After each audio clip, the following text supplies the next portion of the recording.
मैं एक बार फिर से आप लोगों का स्वागत करता हूं और जो हमारे साथ वेबकास्टिंग पे लाइव देख रहे हैं उनका भी स्वागत करता हूं और हमारी आगे की यात्रा हम शुरू करते हैं।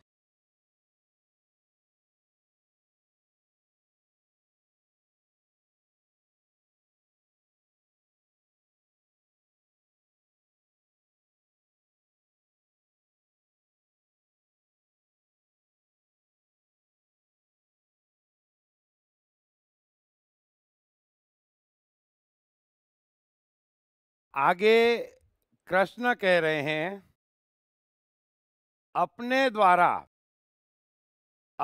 द्वारा अपना संसार समुद्र से उद्धार करें और अपने को अधोगति में न डालें, क्योंकि हे अर्जुन, यह मनुष्य आप ही तो अपना मित्र है और आप ही अपना शत्रु है। ब्यूटीफुल।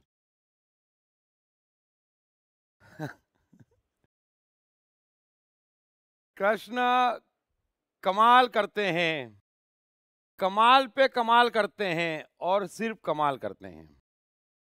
वे कह रहे हैं कि अपने द्वारा अपना संसार समुद्र से उद्धार करें और अपने को अधोगति में न डालें, क्योंकि हे अर्जुन, यह मनुष्य आप ही तो अपना मित्र है और आप ही अपना शत्रु है। अब इस एक वाक्य में कृष्ण ने गोदरेज की फैक्ट्री खोल ली, कितनी चीजों पे एक साथ ताले लगा दिए, संसार की सारी दुकानें बंद हो गई।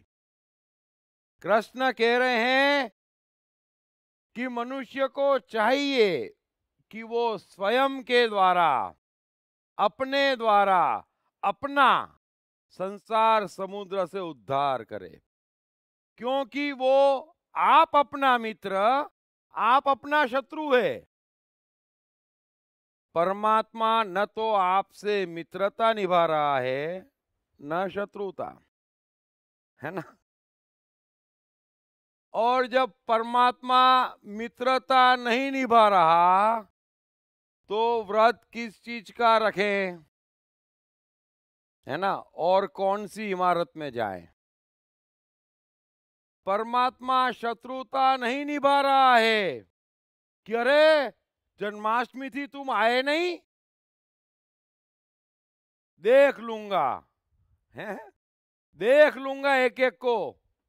नहीं, परमात्मा न शत्रुता निभा रहा न मित्रता। मनुष्य एक ऐसा इंस्ट्रूमेंट है जिस पे रत्ती भर किसी का कोई भी बंधन नहीं है। वो चाहे जो कर सकता है, कोई रोकने वाला नहीं है, और किसी भी बात से इनकार कर सकता है, कोई फोर्स करने वाला नहीं है। अपनी इस परम स्वतंत्रता को पहचान लें। स्वतंत्रता कंडीशनल नहीं है, परमात्मा के द्वारा दी हुई पूर्ण स्वतंत्रता कंडीशनल नहीं है कि आप ऐसा ऐसा नहीं कर सकते। देखो, है ना, मैंने ब्लॉक कर रखा है, नहीं, उसने आपके भीतर की सिस्टम में कुछ भी ब्लॉक नहीं कर रखा है। चाहे जो करें, आपको कोई रोकने वाला नहीं, कोई टोकने वाला नहीं, कुछ भी नहीं। इसलिए हे अर्जुन, मनुष्य आप अपना मित्र, आप अपना शत्रु है। यदि हम इस प्रकृति की रचना को फॉलो नहीं करते हैं तो हम अपने शत्रु आप हैं। यदि हम इस प्रकृति की बनाई रचना को फॉलो करते हैं तो हम अपने मित्र आप हैं।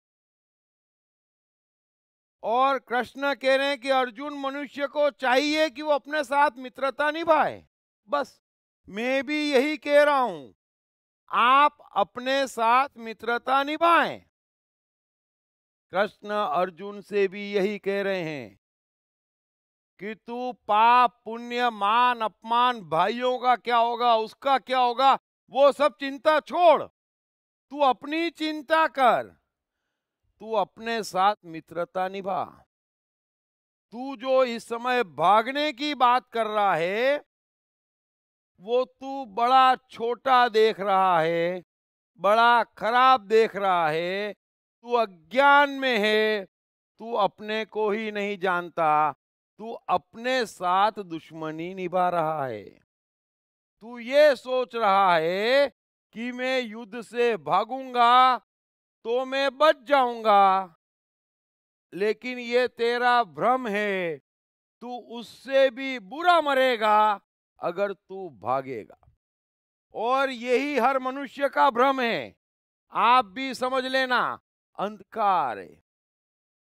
24 घंटे सब कुछ यही सोचकर करते कि मैं ये नहीं करूंगा तो घाटा होगा मेरा।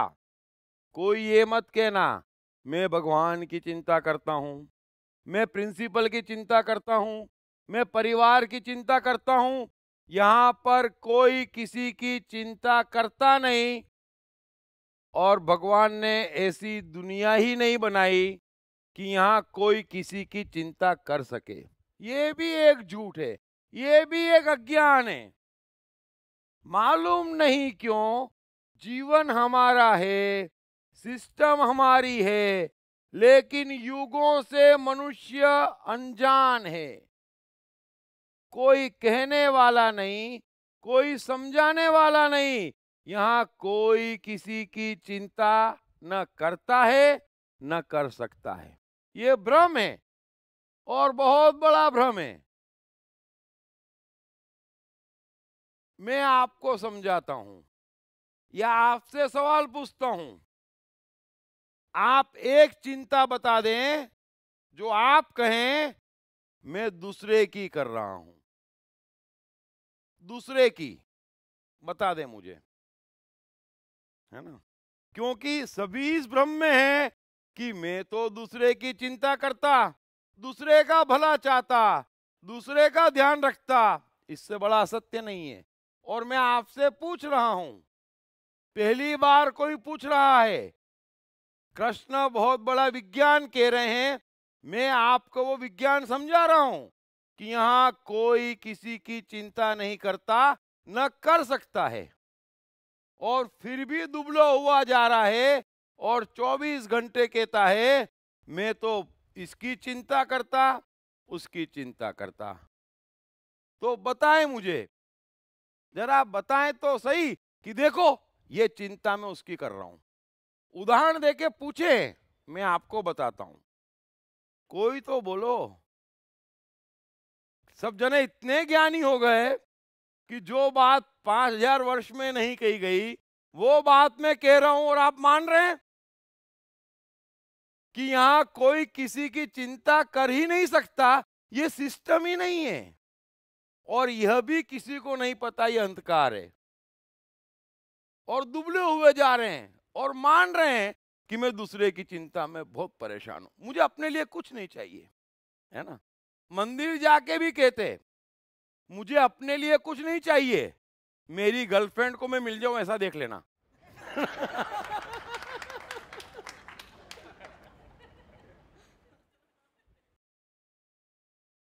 तो मेहरबानी करके बताएं क्या बात है? क्यों नहीं?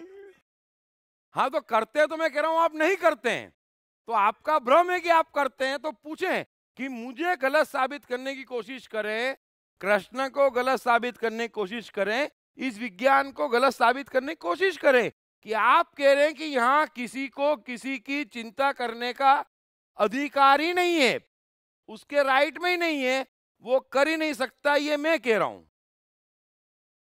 और कृष्ण के बाद यह बात 5000 वर्ष बाद कही गई है ना। यहां सभी को यह भ्रम है कि वो दूसरे की चिंता कर रहा है। मैं कह रहा हूं नहीं कर रहा है। अब आप सवाल पूछे और कहें कि आप गलत बोलते हैं, मैं इसकी चिंता कर रहा हूं। जय श्री कृष्ण। हाँ बोलिए। सर मुझे मालूम था।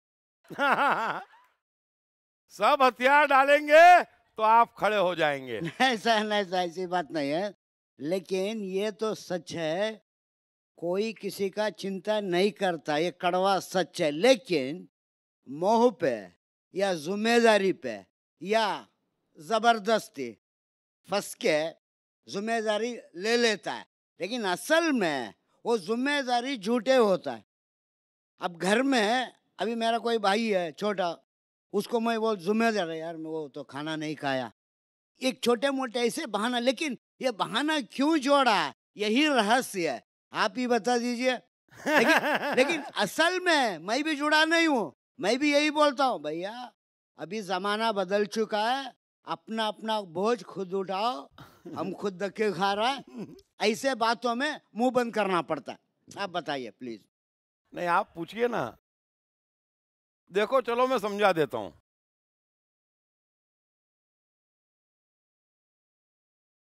सारे सन्यासी ये कहते हैं, समझ लेना इस बात को, हम धर्म की चिंता करते, हम ईश्वर की चिंता करते। मैं बता रहा हूं, आपको धर्म की या ईश्वर की चिंता करने का अधिकार नहीं है। दिक्कत यह है कि आपने मान लिया कि कृष्ण तो मेरे देवता हैं, कृष्ण पूर्ण है, कृष्ण चमत्कारी है, ये आपने मान लिया। अब आपने जो माना है ये आपका प्रॉब्लम है, उस वजह से आप कृष्ण की चिंता कर रहे हैं। बड़े ध्यान से समझ लेना, आप कृष्ण की चिंता नहीं कर रहे हैं, और कृष्ण तो जा चुके। आप उनको ये नहीं कह सकते अरे उस दिन गलती से आपको 56 भोग नहीं मिला था, मैंने रख दिया है, आ जाओ। नहीं खिला सकते, है ना। अब हम कहते परिवार की चिंता है, मैं कहता हूं आपको परिवार की चिंता है, रत्ती भर नहीं है। आपकी चिंता का विषय यह है कि आपसे उसका दुख नहीं देखा जा रहा, आप उसके दुख से दुखी हो रहे। चिंता आपको अपनी है, बड़े ध्यान से समझ लेना। चिंता आपको अपनी है, दूसरे की चिंता नहीं है। फिर किसी को दुखी देखने से आपको फर्क नहीं पड़ता, आपको चिंता नहीं होती। भाई दोनों दुखी है, फर्क क्या है? फर्क इतना है कि उसके दुख से मुझे दुख होता, मैं दुखी होना नहीं चाहता। समझ लेना, इसलिए मैं आपका सब कुछ ठीक करने में लगा हूं। चिंता मैं अपनी कर रहा हूं, आपकी नहीं कर रहा हूं। इस रहस्य को समझ लेना। चिंता यहां मनुष्य सिर्फ अपनी कर सकता है। कृष्ण परम साइकोलॉजिस्ट, परम ज्ञानी है। कृष्ण ये नहीं कह रहे, अष्टावक्र कभी ये नहीं कहते दूसरे का भला करो, लोगों की सेवा करो। आप कर ही नहीं सकते, आप कर ही नहीं सकते। आप जब भी सेवा करने चाहते तो आप सेवा अपनी करते। क्यों? क्योंकि सेवा करने से मुझे अच्छा लगता है, और अच्छा लगता है, ये अच्छा लगता है।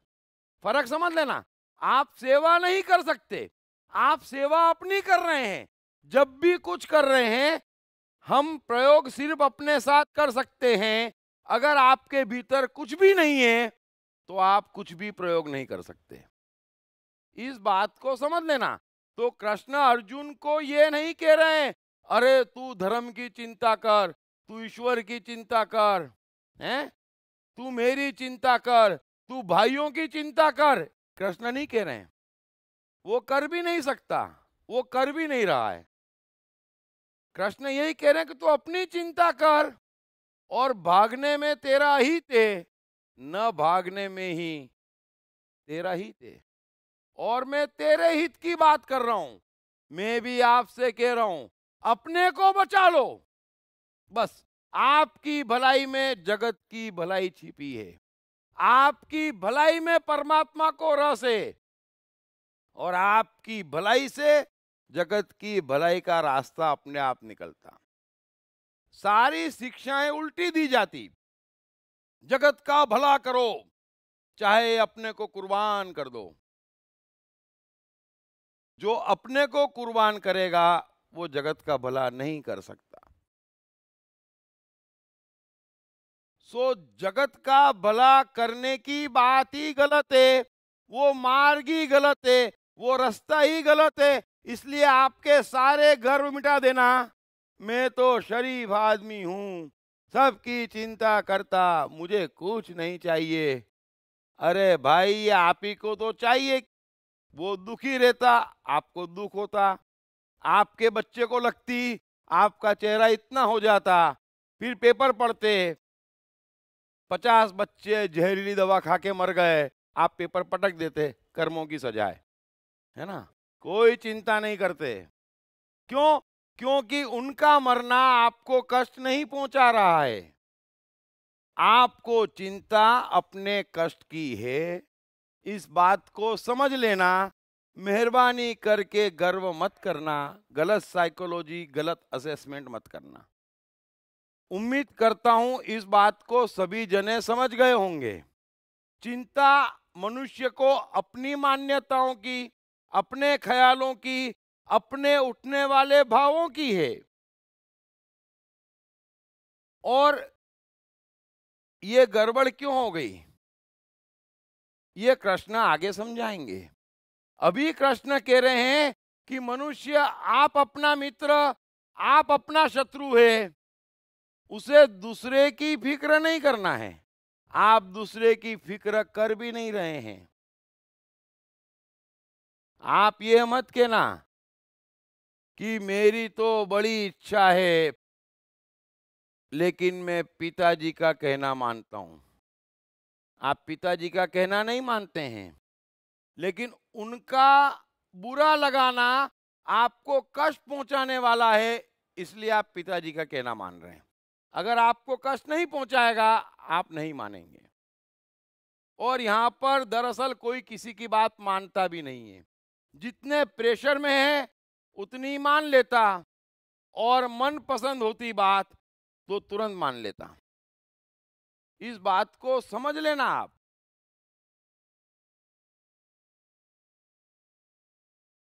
अभी कुंती ने कह दिया, बगैर देखे बगैर समझे, जो लाए पांचों भाई बांट लो, है ना।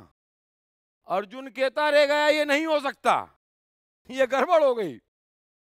लेकिन चारों के चारों बोले नहीं, मां की आज्ञा तो सुननी पड़ेगी, मां की आज्ञा माननी पड़ेगी। अगर वो पांचों जहर लेके आए होते और बगैर देखे मां कह लेती, बगैर देखे अगर कुंती कह देती पांचों पी लो, वे कहते ऐसा कहीं होता है। इस बात को समझ लेना। मनुष्य एक कमाल का इंस्ट्रूमेंट है। सो कृष्ण मनुष्य की सारी गलतफहमी दूर कर रहे हैं कि आप अपने मित्र, आप अपने शत्रु हैं। कोई अंगूठी, कोई धागा, कोई डिग्री, कोई परिवार, कोई मान्यता कुछ भी आपका भला नहीं कर सकती। कुछ भी आपका भला नहीं कर सकती। कोई आपका बिगाड़ नहीं सकता। यह नहीं है कि अकेले बुद्ध निकल पड़े हैं, अकेले महावीर निकल पड़े हैं, बनारस की गलियों में कबीर बैठे हैं और कैसे कैसे दोहे कह रहे हैं। उनके पास कोई सेना नहीं है, पैसे भी नहीं है, अरे खाने को कुछ नहीं है, लेकिन कोई उनका कुछ बिगाड़ नहीं सकता। यहां पर न तो आपका कोई कुछ बिगाड़ सकता है, न आपका कोई कुछ कर सकता है। तो मेहरबानी करके इन तमाम बातों से अपने को दूर कर लो। और जो व्यक्ति अपना ख्याल रख लेता, उससे अपने आप सबका ख्याल रखा जाता। ये बड़ा ऑटोमेशन है, ये सिंपल सिद्धांत है। आप अपने मित्र हो जाओ। कृष्ण कह रहे हैं तू अपना मित्र हो जा। अगर तू भागेगा तो बाद में रोएगा, क्योंकि तेरे भाई तेरे पुत्र पहले दिन मारे जाएंगे। फिर तू रोएगा और इससे ज्यादा रोएगा। फिर जब सब जने बोलेंगे डर के भाग गया, क्यों रे डर के भाग गया, फिर तू रोएगा, फिर तू रोएगा। अतः तू अपना मित्र बन। तू ये सोच रहा है कि भागने से सब कुछ ठीक हो जाएगा, तेरा वो नहीं होगा। तेरा कुछ भी ठीक होगा तो युद्ध से होगा, और युद्ध करने में मारा भी जाएगा तो बात 1 सेकंड में निपट जाएगी। मरिए तो मर जाइए, छूट पड़े जंजाल। युद्ध से भागेगा तो जीवन भर का रोना गले लगेगा। समझ लेना। तो कृष्ण अर्जुन को अपना मित्र बनने के लिए कह रहे हैं। मैं भी आपको अपना मित्र बनने के लिए कह रहा हूं, और आप किसी और के मित्र हैं भी नहीं। आपको जिस बात से कष्ट होता, चाहे वो किसी भी कारण से हो, आप उसका साथ देते, आप उसको हटाने की कोशिश करते। आपको जिस बात से खुशी मिलती, आप उसको बढ़ाने की कोशिश करते। बस आप प्रयोग अपने साथ करते हैं। घर में 10 सदस्य होंगे, अगर आपका अटैचमेंट 2 से ज्यादा है, उनका कष्ट आपको ज्यादा कष्ट पहुंचाता है,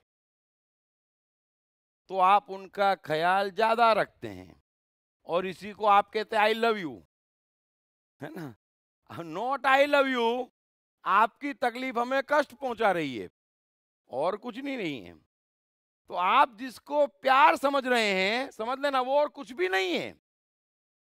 जिस जिस के सुख दुख जिस जिस मात्रा में आपको प्रभावित कर रहे हैं, उसको आप प्यार समझ रहे हैं। बड़े अच्छे से समझ लेना। जो जो चीजें आपके सुख दुख को प्रभावित कर रही है, उसको आप जरूरतें समझ रहे हैं। वो जरूरतें हैं नहीं, लेकिन आप मान रहे हैं ये मिल जाएगा तो मैं खुश हो जाऊंगा। बस मैं खुश हो जाऊंगा, मैं दुखी नहीं होऊंगा। यह आपकी 24/7 सिस्टम है। आप प्रयोग अपने साथ कर रहे हैं। अब कृष्ण कह रहे हैं कि मनुष्य को चाहिए कि संसार समुद्र से वो अपना उद्धार करे। वो इस सत्य को समझ ले, वो इस सत्य को समझ ले कि वो अकेला आया है, अकेला जाएगा। वो प्रयोग सिर्फ अपने साथ कर रहा है, और प्रयोग सिर्फ अपने साथ कर सकता है। उसको दूसरों के साथ प्रयोग करने की सत्ता नहीं है। मैंने आपको ये बात संक्षेप में कही। इसका पूरा विज्ञान मैं समय में आपको समझाऊंगा। अतः जो मुसीबतों की जड़ है, वो मनुष्य ने स्वयं ओढ़ी है। जो जो चीज उसे कष्ट पहुंचा रही है, उन चीजों को अपने घर में जगह उसने दी है, और अब उसी चीज से वो परेशान है। जिन जिन मान्यताओं को, विचारों को, जिन जिन बातों का जितना प्रेशर उसने अपने अंदर भेजा है, उतना ही वो परेशान है। कोई प्रेशर बाहर नहीं है, कोई प्रेशर बाहर नहीं है। ये नहीं है कि ये चीज का प्रेशर तो ऐसा है कि इससे निकल ही नहीं सकते। मीरा निकल गई ना कोई प्रेशर नहीं था, निकल गई। तो प्रेशर नहीं है, हम पे प्रेशर है। निकलने वाले निकल जाते, क्योंकि आपकी दुनिया है। आप अपने मित्र, आप अपने शत्रु हैं, आपका घर है ना। बाकी सब किराएदार हैं। जरा योग्य किराएदारों को अंदर जाने देना, ये आपकी ड्यूटी है। और आपने सारे गलत किराएदारों को अपने भीतर जगह दिए, अब सुबह शाम परेशान हो रहे हैं। सो मनुष्य, आप अपना मित्र, आप अपना शत्रु है। और कृष्ण स्पष्टतः कह चुके हैं कि कौन अपना मित्र है। उसका पूरा बैरोमीटर टेस्ट कृष्ण दे चुके हैं। जो कामना कर रहा है किसी भी स्वरूप में, किसी भी कारण से, वो अपना दुश्मन है। बड़े ध्यान से समझ लेना, किसी भी चीज की कोई भी मनुष्य जिस मात्रा में कामना कर रहा है वो अपना दुश्मन है। किसी भी स्वरूप से, किसी भी कारण से कोई किसी भी संकल्प का गुलाम हो रहा है, वो अपना दुश्मन है। कोई भी किसी भी बाहरी प्रभाव से प्रभावित होकर अपने भीतर की सिस्टम को दबा रहा है, परमात्मा से कनेक्शन तोड़ रहा है, वो अपना दुश्मन है। कोई किसी भी कर्म में कर्तापन ला रहा है, वो अपना दुश्मन है। कोई भी व्यक्ति बने वहां तक एक निश्चय या मेजोरिटी से हटकर, यानी कि अपनी इंटरनल हार्मनी के बगैर मूवमेंट कर रहा है, वो रेंग रहा है। आप हार्मनी बिठा लेंगे तो रेंगना नहीं पड़ेगा, उड़ेंगे। और सभी जने जानते हैं, है ना, बाय कार यहां से दिल्ली जाना हो जमीन पे तो कितना टाइम लगता, और हम तो कितना कर्तापन, कितनी कामनाएं, कितना संकल्प, कितना बाहरी प्रभाव लेके जा रहे हैं दिल्ली। छोटी सी जान और बड़ा ट्रेलर पीछे, है ना, है लंबा चौड़ा, आराम से 5 किलोमीटर 10 किलोमीटर की स्पीड से जा रहे हैं। लेकिन अगर भीतर की सिस्टम में हार्मोनी बिठा ली तो हवाई जहाज हो जाएंगे, ठक, उड़ते हुए पहुंच जाएंगे, नाचते गाते पहुंच जाएंगे दिल्ली। पहुंचना सबको दिल्ली है, होना सबको योगा रूढ़ है, सिस्टम की हार्मनी बिठाना है बस। तो मनुष्य, आप अपना मित्र, आप अपना शत्रु है, उसे कहीं कोई आसरा नहीं है। और मैं मेरा ही एक वाक्य, मेरा ये कोटेशन आपको सुनाता हूं। जो व्यक्ति स्वयं के भरोसे जीता है वो एकमात्र धार्मिक है, और जो अन्यों के भरोसे जीता है, फिर वो अन्य चाहे बॉस हो, परिवार हो, भगवान हो, ज्योतिष हो, रोजे हो, धागा हो, मान्यता हो, वो नास्तिक है। क्योंकि आप अपने मित्र, आप अपने शत्रु है। आपको चाहिए आप अपना संसार समुद्र से उद्धार करें। कोई आसरा मत खोजे, कोई आश्वासन मत खोजे। आसरा और आश्वासन खोजना ही इस बात की खबर है कि अभी आप अपने शत्रु हैं।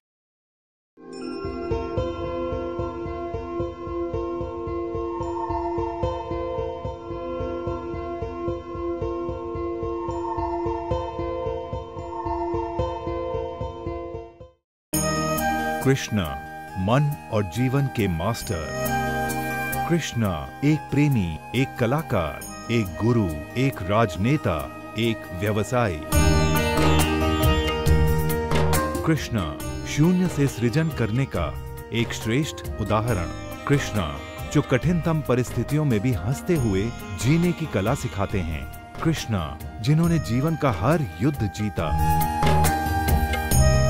दीप त्रिवेदी द्वारा लिखित किताब मैं कृष्ण हूँ। ये किताब कृष्ण के संपूर्ण जीवन पर रिसर्च करने के बाद कुछ इस साइकोलॉजिकल अंदाज में सिलसिलेवार रूप से लिखी गई है कि जिसे पढ़ते पढ़ते आपका जीवन भी बदलता चला जाएगा। मैं कृष्ण हूँ। ये किताब अंग्रेजी, हिंदी, मराठी तथा गुजराती में एक साथ atmanestore.com, साथ ही सभी प्रमुख ई-कॉमर्स साइट्स पर भी उपलब्ध है।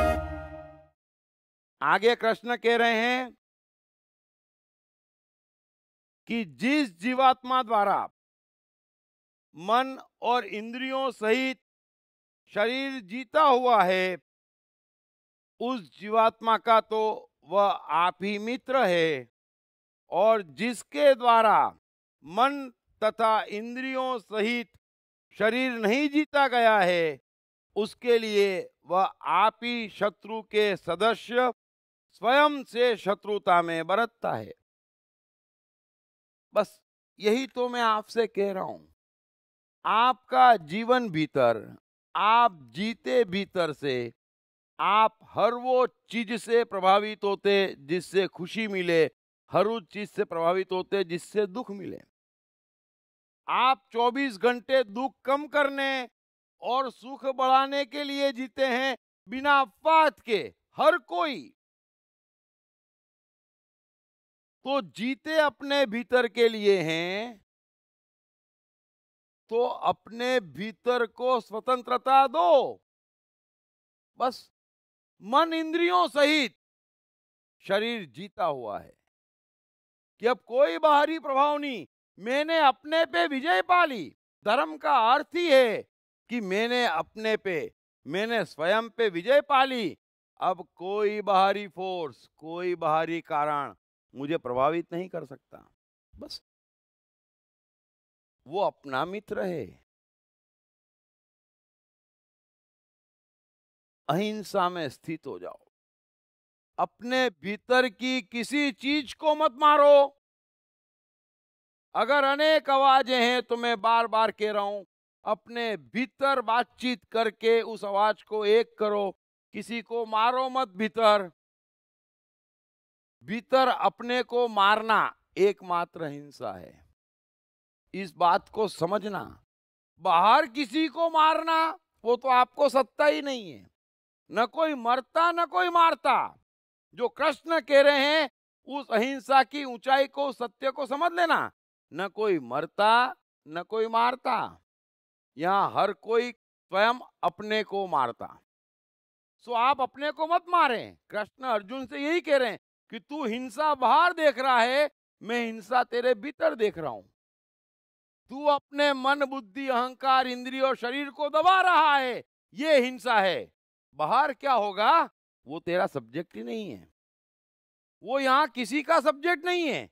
आप मर रहे हैं, आप अपने को पूरी तरह से बचा लें। फिर बाहर जो भी होता है ना, वो परमात्मा की लीला है।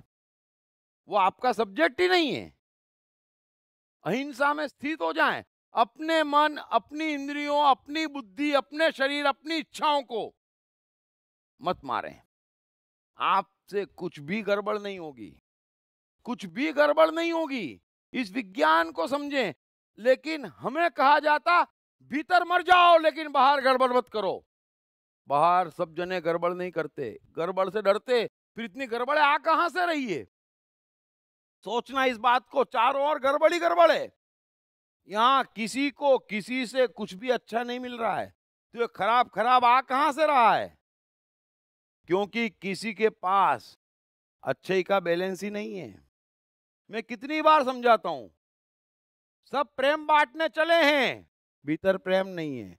सब आनंद बांटने चले हैं, भीतर आनंद नहीं है। सब शांति बांटने चले हैं, भीतर शांति नहीं है। तो बैंक में जिस चीज का बैलेंस होगा उसी का तो चेक फटेगा।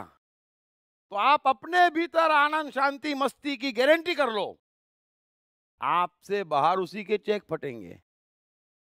इस बात को समझना। उल्टी शिक्षा में मत फंसना। आपको दूसरे के कष्ट, दूसरे की चिंता, धर्म क्या कहता, आप समझ ही नहीं रहे विज्ञान को। अगर आप तृप्त हैं, आप खुश हैं, आप मस्त हैं, गड़बड़ करके दिखा दो। जरा सोचना उस बात को। वो इस बात का सबूत है कि आपने गड़बड़े करना बंद कर दी। अभी आप बाहर गड़बड़ करते, भीतर गड़बड़ होती। भीतर गड़बड़ है, बाहर गड़बड़ बांटते। और इसी को ज्ञान कह रहे हैं, इसी को अच्छाई कह रहे हैं, इसी को धर्म और समाज सिखा रहे हैं। साइंस का किसी को पता नहीं है, सत्य का किसी को पता नहीं है। मेहरबानी करके आप समझ लें, समझाएं, फैलाएं इस बात को। आप तृप्त हो जाएं, आप अपनी चिंता करें। कृष्ण अर्जुन से यही कह रहे, तो अपनी चिंता कर। धर्म की चिंता मत कर, हिंसा की चिंता मत कर, भाइयों की चिंता मत कर, तू अपनी चिंता कर। जैसे ही तू अपनी चिंता करेगा, तुझे समझ में आ जाएगा कि तेरी भलाई युद्ध करने में है, और जिसमें तेरी भलाई है उसी में परमात्मा की भलाई है। इस बात को मैंने पहले भी समझाया था। आपकी भलाई जगत की भलाई और परमात्मा की भलाई अलग नहीं है। लेकिन हम अपने शत्रु हैं, हम अपने को मार रहे हैं, सता रहे हैं, खत्म कर रहे हैं, इसलिए हम जगत को भी खत्म कर रहे हैं। जो हमारे सामने आता है हम उसका शोषण करते, हिंसा करते उस पे, और ये बात हमारी समझ में नहीं आती, और फिर दिक्कत हो गई। ऐसा जैनिज्म ने अहिंसा अहिंसा करके इतनी हिंसा फैला दी, पूरा जैनिज्म इस बात पे टिका है कि अपने को सताओ। उनसे किसी का भला होता ही नहीं, हो सकता ही नहीं है। अपने को सताओ और उसको आप अहिंसा कह रहे हैं। अपने को सताओगे तो आप दूसरे को कितना सताओगे? खुद भूखे मरोगे, दूसरे खाने दोगे? खुद तो भूखे मर रहे हैं, सुबह शाम सबको कह रहे हैं भूखे मरो। नहीं हो सकता, ये समझो इस बात को। अहिंसा सब्जेक्ट ही कृष्ण लाओजू अष्टावक्र का है।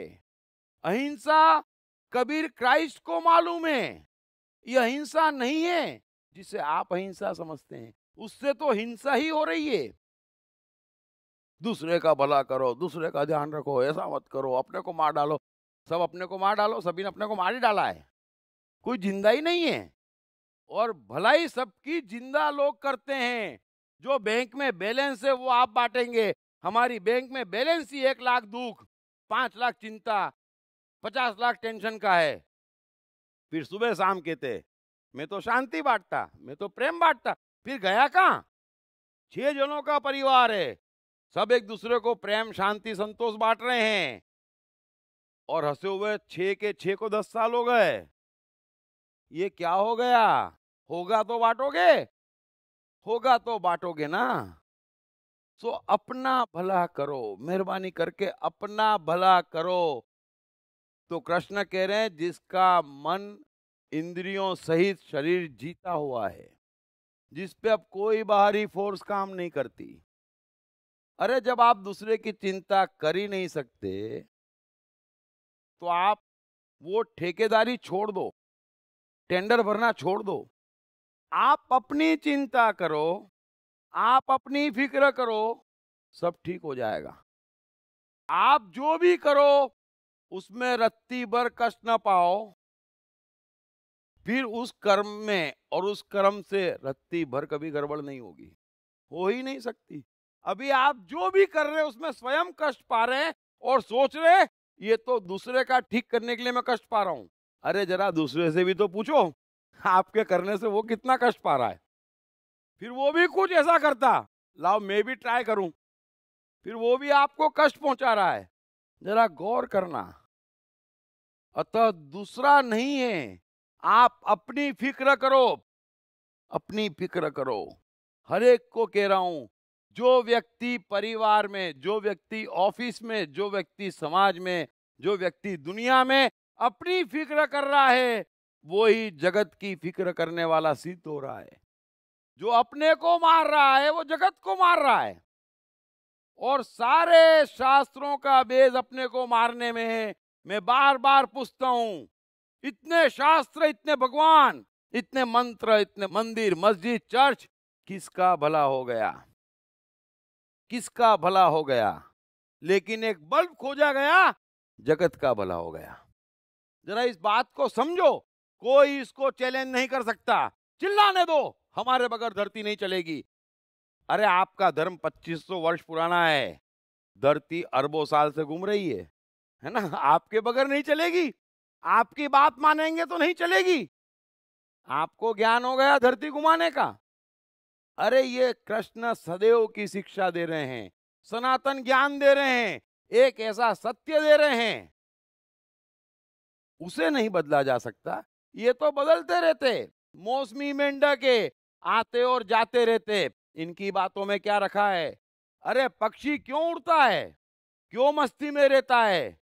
क्योंकि उसे यह ज्ञान ही नहीं है कि ये पेड़ पवित्र हैं। इस पेड़ की शाखा पे बैठना धर्म है और इस पेड़ की शाखा में बैठना अधर्म है। उसे तो सीधा सीधा ज्ञान है। उड़ते उड़ते जहां पहुंच जाए और जहां बैठने की इच्छा हो जाए वो धर्म है। बस वो मस्त है। हम शिक्षित हो गए, यहां नहीं बैठते, यहां तो जरूर बैठते हैं, यहां बैठना छोड़ते ही नहीं है। नहीं, मेहरबानी करके समझ लो, अपने मित्र बनो, अपने को मत सताओ, अपने खुश रहो, आपसे कभी कोई गड़बड़ नहीं होगी। और दूसरे को भी अधिकार है, वो भी खुश रहे, वो भी प्रसन्न रहे, तीसरे को भी अधिकार है।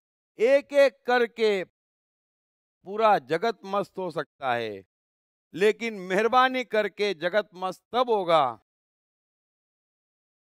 जब वो अपना उद्धार करेगा। तो कृष्ण ये नहीं कह रहे हैं कि हे मनुष्य तू सबका उद्धार कर, नहीं, हे मनुष्य तू अपना उद्धार कर, मैं तेरे भीतर बैठा हूं, ये तेरा और मेरा मामला है, फिर तू दूसरे की चिंता छोड़, उसके भीतर भी मैं बैठा हूं, ये मेरा और उसका मामला है। समझ लो आप बात को। हर मनुष्य को अधिकार है अपना उद्धार करने का, वो अपना उद्धार कर ले, सब अपना अपना उद्धार कर ले, क्योंकि मनुष्य आप अपना मित्र, आप अपना शत्रु है।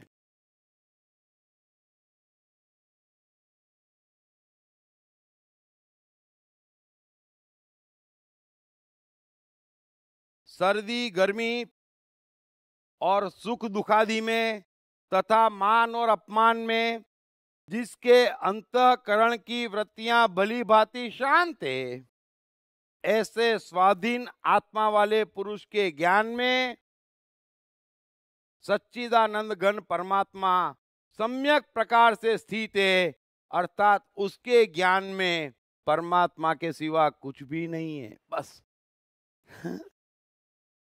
क्या बात कह रहे हैं कृष्ण। हर कोई ये चाहता, अगर परमात्मा का ही ज्ञान मिल जाए तो क्या चाहिए और। तो कृष्ण उसका रास्ता बता रहे हैं कि मनुष्य बड़ी आसानी से उस ऊंचाई पे पहुंच सकता जहां पे उसके ज्ञान में सिवाय परमात्मा के कुछ न बचे। बड़ा आसान है। तो कृष्ण क्या कह रहे हैं, सर्दी गर्मी, अभी सर्दी गर्मी जीवन में आती जाती रहती है ना। धंधा करेंगे तो 2 दिन अच्छा चलेगा, 3 दिन खराब चलेगा, फिर 4 दिन अच्छा चलेगा।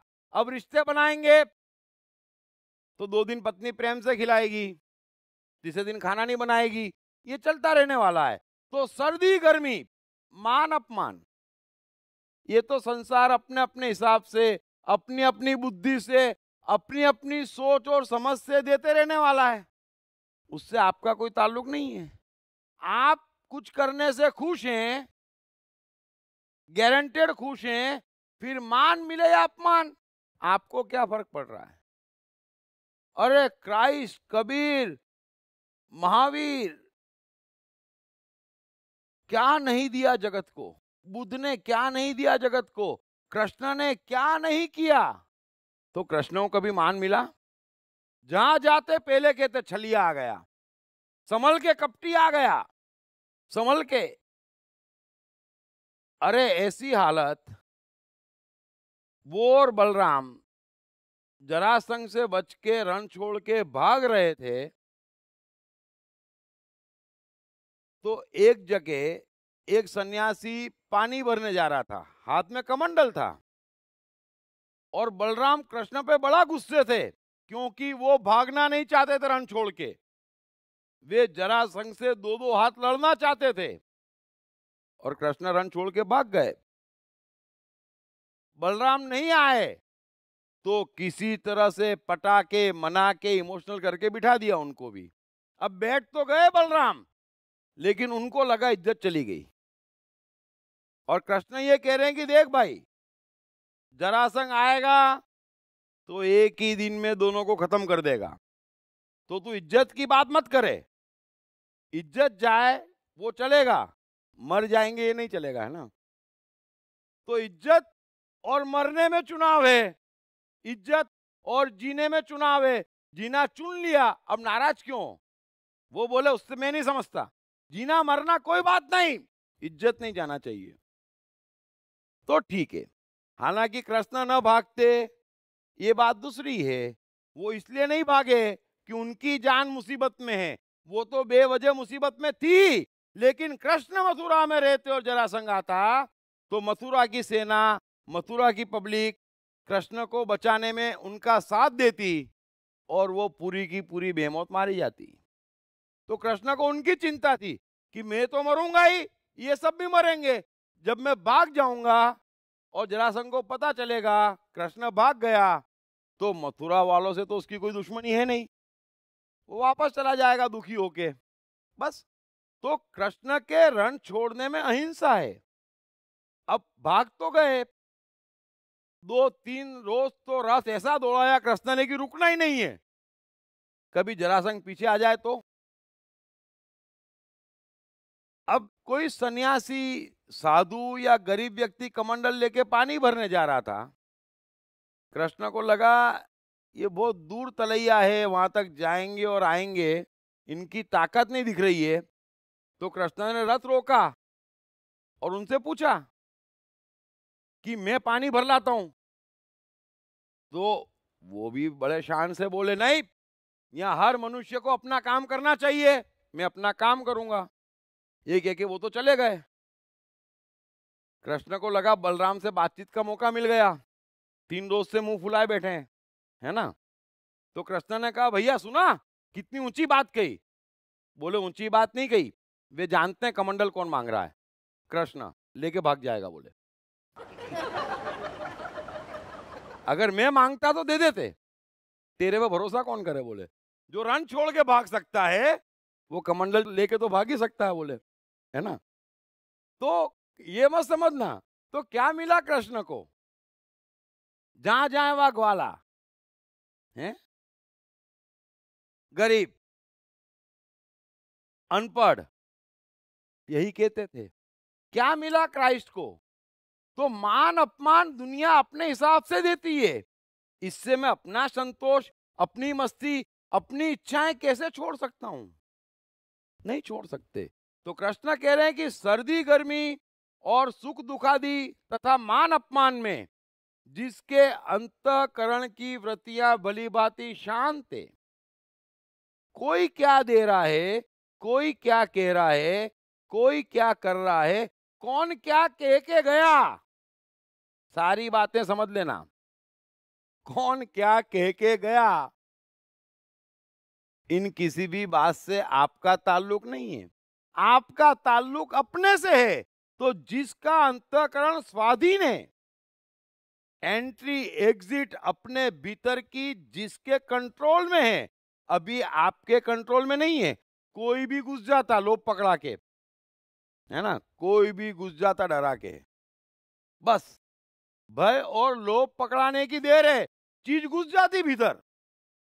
चाहे लोभ किसी भी चीज का दे दे, चाहे भय किसी भी चीज का पकड़ा दे, वो भीतर आ जाता, पट से आ जाता, है ना। तो कृष्ण कह रहे हैं एंट्री एग्जिट बाहर की किसी भी चीज की जिसके कंट्रोल में है, जिसका अंतःकरण स्वाधीन है, जिसका अपने पे संपूर्ण वश है। जो जनक कहते हैं ना, मुझे अपनी इच्छा पूरी करने से कौन रोक सकता है। बस ये एक सर्वोच्च स्थिति है मनुष्य की, और ये स्थिति उसी को मिलती जो योगारूढ़ हो जाता, जो परमात्मा में स्थित हो जाता। अब आपकी इच्छा परमात्मा की इच्छा मेल खा रही है, फिर क्या दिक्कत है। कौन रोक सकता है उसको पूरी करने से, कोई रोकने वाला नहीं है। अभी आपकी इच्छा अलग है, परमात्मा की इच्छा अलग है। आपकी एक इच्छा पूरी नहीं हो रही है, इच्छाओं की लिस्ट बढ़ती चली जा रही है। इसीलिए पूरा कृष्ण का विज्ञान ये कहता है कि ये अच्छा ये बुरा मत करो, जो आपके लिए है वो अच्छा, जो आपके लिए नहीं है वो बुरा। अच्छा बुरा मत पूछो, पाप पुण्य मत पूछो, आपके लिए क्या है ये पूछो, अपने मित्र बनो। तो कृष्ण कह रहे हैं कि जो बाहर के किसी प्रभाव से प्रभावित नहीं हो रहा, उसके ज्ञान में सिवाय परमात्मा के और कुछ भी नहीं है। बस यही तो बात हम कह रहे हैं। अरे मुझे करना है, अपनी सिस्टम को पूछ के करना है, और जो मैं कर रहा हूं उससे मुझे सिर्फ प्रसन्नता होनी है। बस ऐसा एक कर्म करोगे तो ये सारा मैजिक समझ में आ जाएगा प्रैक्टिकली। फिर क्या करना? सर्दी आवे, गर्मी आवे, सुख आवे, दुख आवे, मान आवे, अपमान आवे, क्या फर्क पड़ रहा है? मैंने जो लेना था वो तो ले लिया, मुझे जो करने का मजा लेना था वो ले लिया मैंने। फिर क्या आता? मुझे क्या करना? मुझे बोलने में मजा है, मैंने बोल लिया। फिर सुनने वाले हो सकता है अपने अपने हिसाब से प्रतिक्रिया देवे, है ना। मैंने जीना था, जी लिया। देखने वाले हो सकता है अपने अपने हिसाब से प्रतिक्रिया देंगे। तो मुझे क्या करना? मेरा उनका क्या ताल्लुक? मैं क्यों उनकी चिंता करूं? क्या मिल जाएगा मुझे? कुछ नहीं मिलना है।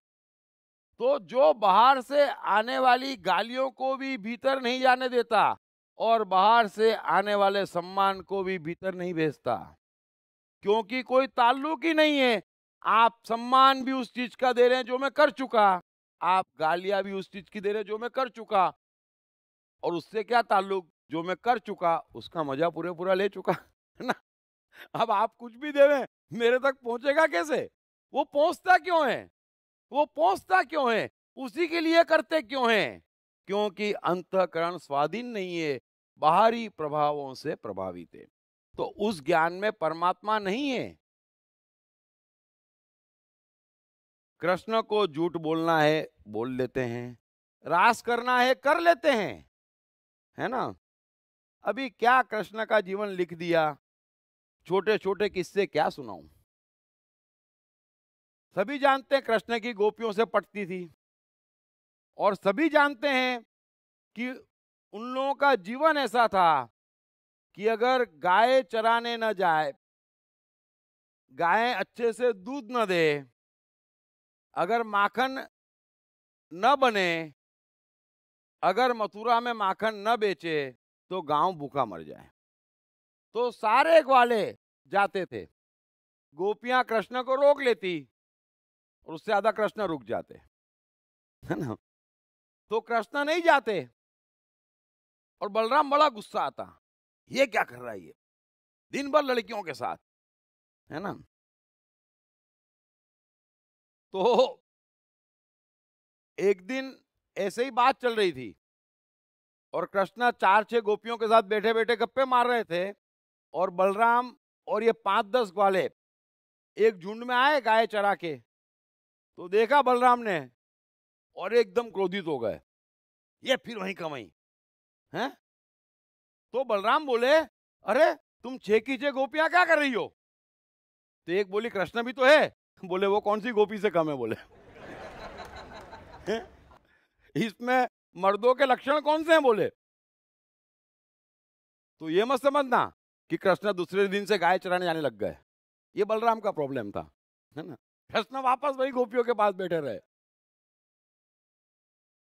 तो दूसरे का क्या प्रॉब्लम है, ये आपकी समस्या नहीं है। तो कृष्ण जो भी करते, अरे आपने वचन तोड़ दिया, आप ठीक आदमी नहीं हो, ओके, है ना, ओके। अरे ये क्या कर दिया, ओके, मुझे मजा आ गया, अब आप पुरानी बात को अभी सर्टिफिकेट दे रहे हो, हैं? समझ लेना इस बात को। तो जिसका अंतःकरण वश में है, उसके साथ न कभी गलत हो सकता, न वो कभी किसी के साथ गलत कर सकता। अब कृष्ण खुश, गोपियां खुश, मियां बीबी राजी, तो रोज रोज काजी क्यों आवे, हैं? बस यही कृष्ण समझा रहे हैं, यही कृष्ण समझा रहे हैं। तो अंतःकरण जिसके वश में है, सुख दुख, मान अपमान, क्या फर्क पड़ता है? 60-80 वर्ष का जीवन है, भगवान ने जीने के कंप्लीट इंस्ट्रूमेंट भीतर दे के भेजे। भगवान ने ज्ञान के, कर्म के, प्रगति करने के और जीने के सारे सामान बाहर भी दिए हैं। बस भीतर अंदर का रास चलते रहो और चलाते रहो और चले जाओ दुनिया से। दुनिया वाले तो कुछ न कुछ कहेंगे ही, है ना। ये थोड़े ही है आप कहते कृष्ण पूर्ण अवतारे, इतने मंदिर हैं, ये आप कहते। सामने जैन शास्त्र कहते ये पापियों का पापी ये नरक में सड़ रहा है, वो भी कहते।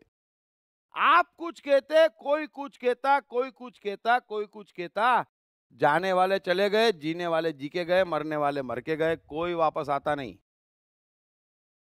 और ऊपर इस बात से परमात्मा इंप्रेस नहीं होता कि जगत ने आपको क्या कहा। परमात्मा का ओपिनियन जगत के ओपिनियन की चिंता नहीं करता है।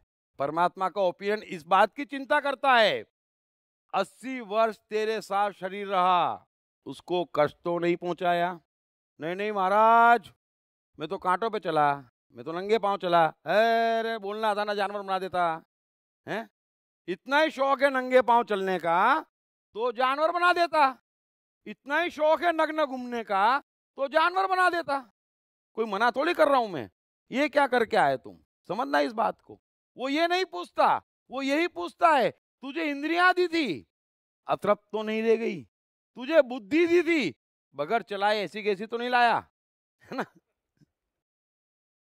यही तो पूछता है वो, और कुछ नहीं पूछने वाला है। किसने क्या कहा, किसने क्या कहा, किसकी चिंता करी, आप कर ही नहीं सकते। किसने क्या कहा आपको असर ही नहीं करता। आप बेमतलब एंट्री देते, बेमतलब एग्जिट करते, बेमतलब एंट्री देते और रुकते। एक खूबसूरत लीला है जहां 24 घंटे टाइम एंड स्पेस का मिलन होना चाहिए।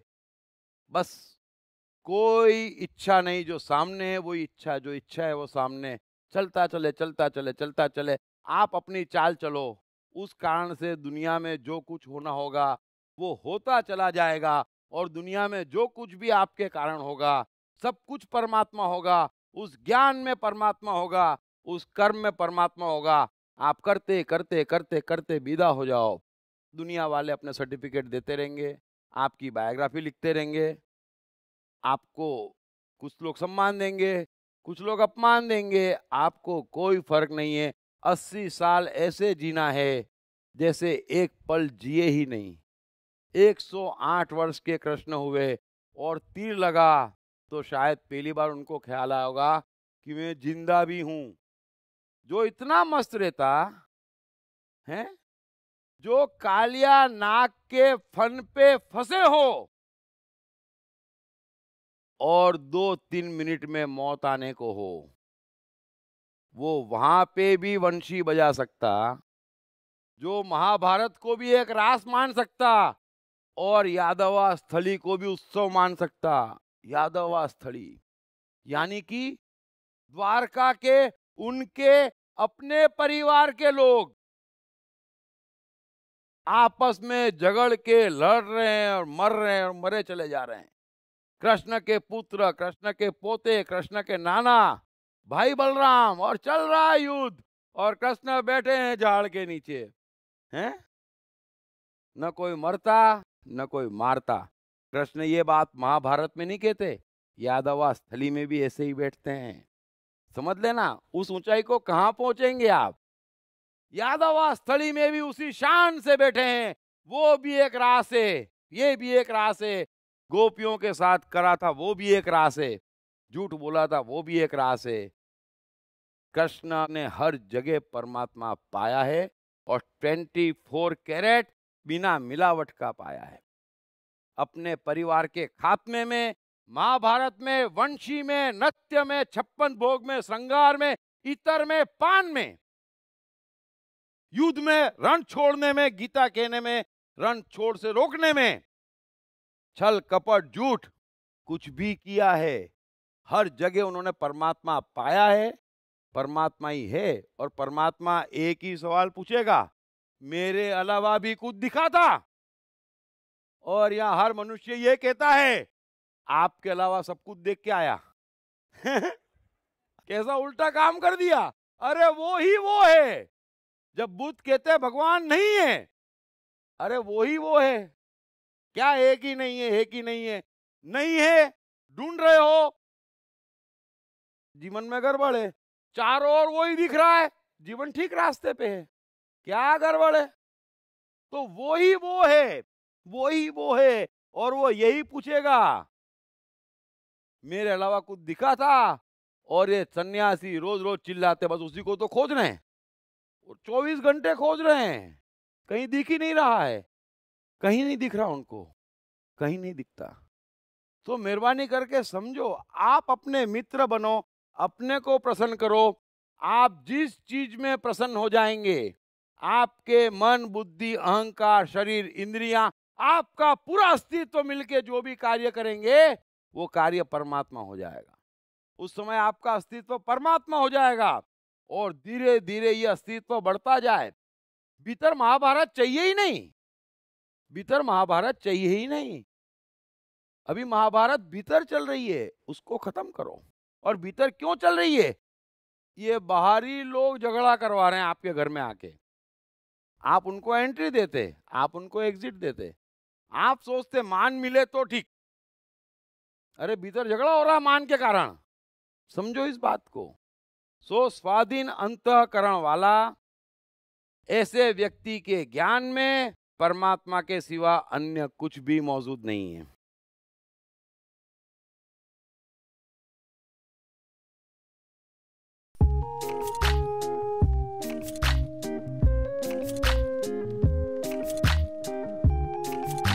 हाय, मेरा नाम शील कुमार अवस्थी है और मैं बैंक में काम करता हूँ as a senior manager. My name is Omkar Kulkarni and I'm a engineering student. मेरा नाम जयराम प्रसाद है, मैं सेल्फ एम्प्लॉयड हूँ। मैंने इनकी बुक पढ़ी I am the mind. Sir ने I am the mind book में बहुत क्लियरली मेंशन किया है कि माइंड किस तरीके से वर्क करता है, कैसे प्रॉब्लम्स को क्रिएट करता है और इसका सोल्यूशन क्या है लाइफ में।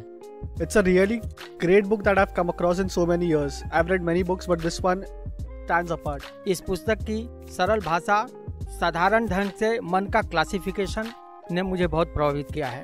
I have read the book. It clearly identifies, explains the difference between your brain and the mind. All the 7 states of the mind are clearly defined in that book and that's the best thing about the book. So it's a very nice book written in a very clear language. मेरा तो मानना है, मैं मन हूँ पुस्तक, हर व्यक्ति को पढ़ना चाहिए।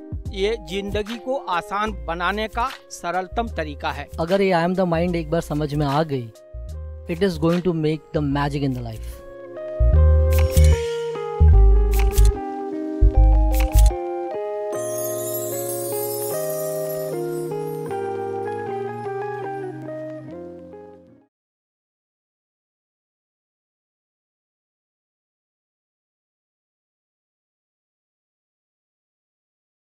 आगे कृष्ण कह रहे हैं, जिसका अंतःकरण ज्ञान विज्ञान से तृप्त है, जिसकी स्थिति विकार रहित है, जिसकी इंद्रियां भली भांति जीती हुई है और जिसके लिए मिट्टी, पत्थर और सुवर्ण समान है, वह योगी युक्त अर्थात भगवत प्राप्त है, ऐसा कहा जाता है। इसके आगे कृष्ण कह रहे हैं, सहद, मित्र, वैरी, उदासीन, मध्य, द्वेष और बंधुगणों में, धर्मात्मा में और पापियों में भी समान भाव रखने वाला अत्यंत श्रेष्ठ है। क्या बात है। कृष्ण का कमाल ये है कि गीता स्पॉन्टेनियस कह रहे हैं। इस बात को समझना, उनकी चेतना थोड़ा समझना, कहाँ है वो। हम किसी से भी मिलते, मनुष्य किसी से भी मिलता, तो वो रिश्ते कितने प्रकार के हो सकते, ये कृष्ण स्पॉन्टेनियस कह रहे हैं।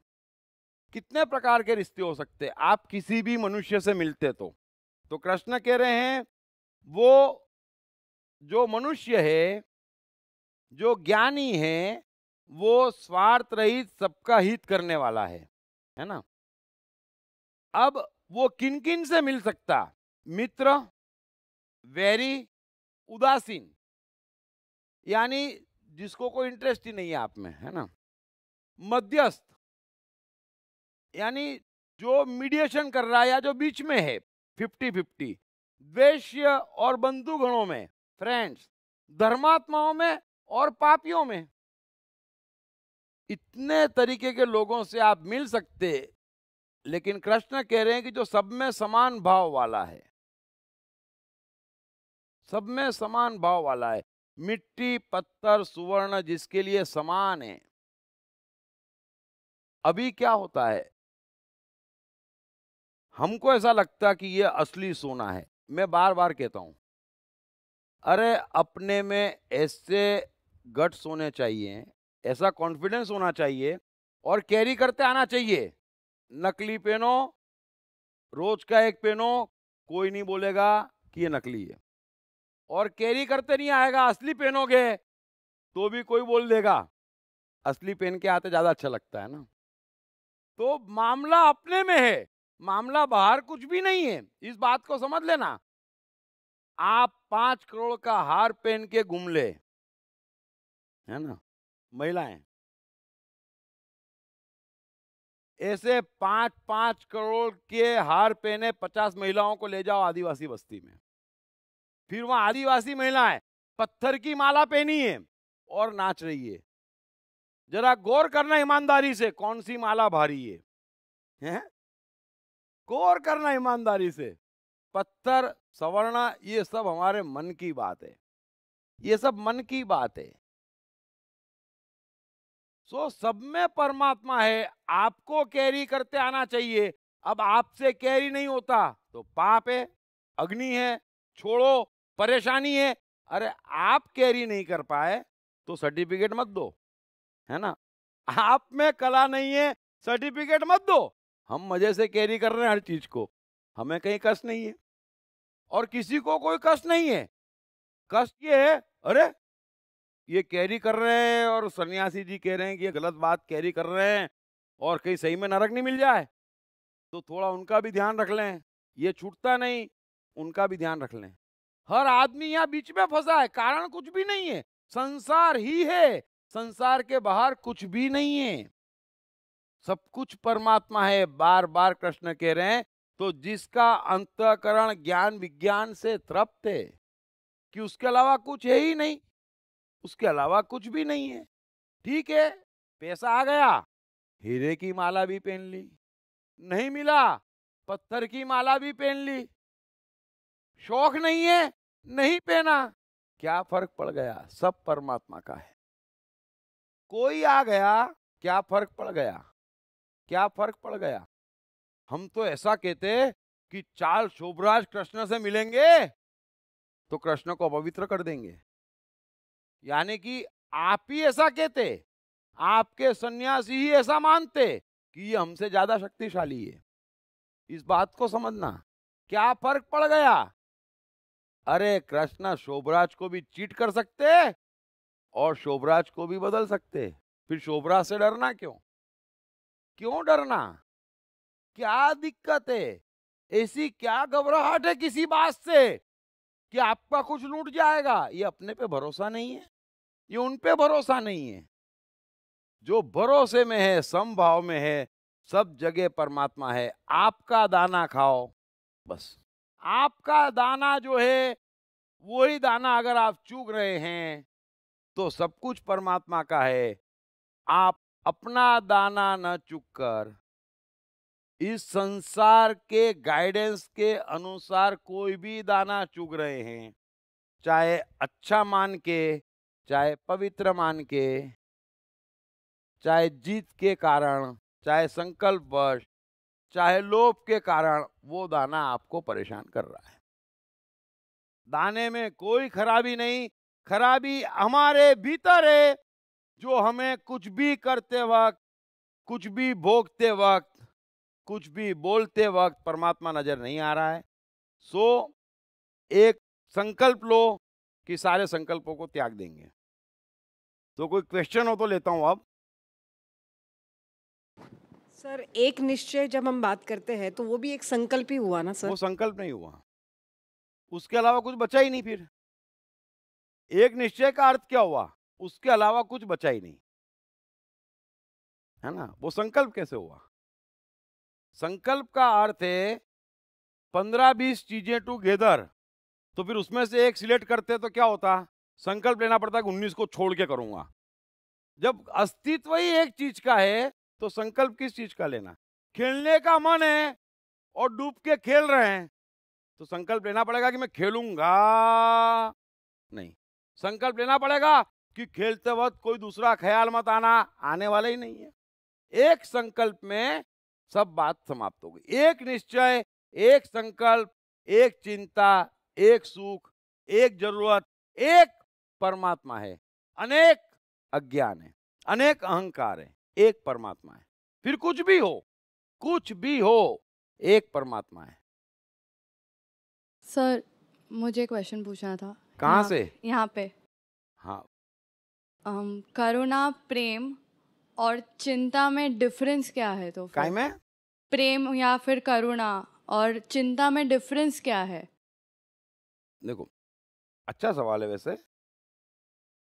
थोड़ा सा समझना, हर मनुष्य की अपनी एक साइकोलॉजी है, उसका एक साइकोलॉजिकल लेवल है, बरोबर है? तो अगर साइकोलॉजिकल लेवल नीचा है तो वो चिंता करता है ना?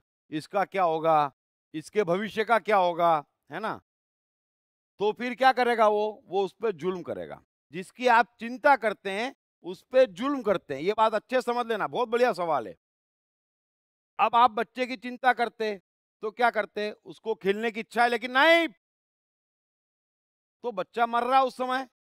भविष्य किसी ने नहीं देखा है, हाथों हाथ परिणाम क्या है? आपको अपनी इच्छा के विरुद्ध अगर कुछ करना पड़ रहा है तो हाथों हाथ परिणाम ये है कि आप मर रहे हैं, इसमें कोई डिस्प्यूट नहीं हो सकता। तो चिंता एक लोअर ग्रेड का मनुष्य करता, जिसको हम अहंकार कहते, और वो ये समझता कि मैं कुछ कर सकता। तो जब हम बच्चों को सिखाते हैं तो उसका अर्थ यही है कि भगवान ने पैदा तो कर दिया लेकिन उसमें पालने की ताकत नहीं है। ये हमारा अहंकार है, इसलिए हम चिंता करते। सबकी हम आपस में चिंता कर रहे हैं, वो लोअर ग्रेड की साइकोलॉजी है। फिर उससे ऊपर आता प्रेम। प्रेम का अर्थ होता है मैं आपके कल की चिंता नहीं कर रहा, मैं आपके आज की चिंता कर रहा हूं। बड़े ध्यान से समझ लेना, प्रेम का अर्थ होता है मैं आपके आज की चिंता कर रहा हूं। सो जो आपका मन आज है, जो आपका इनर सिस्टम आज है, मैं उस डायरेक्शन में आपको कोऑपरेट कर रहा हूं ताकि आज आप प्रसन्न रह सकें, है ना?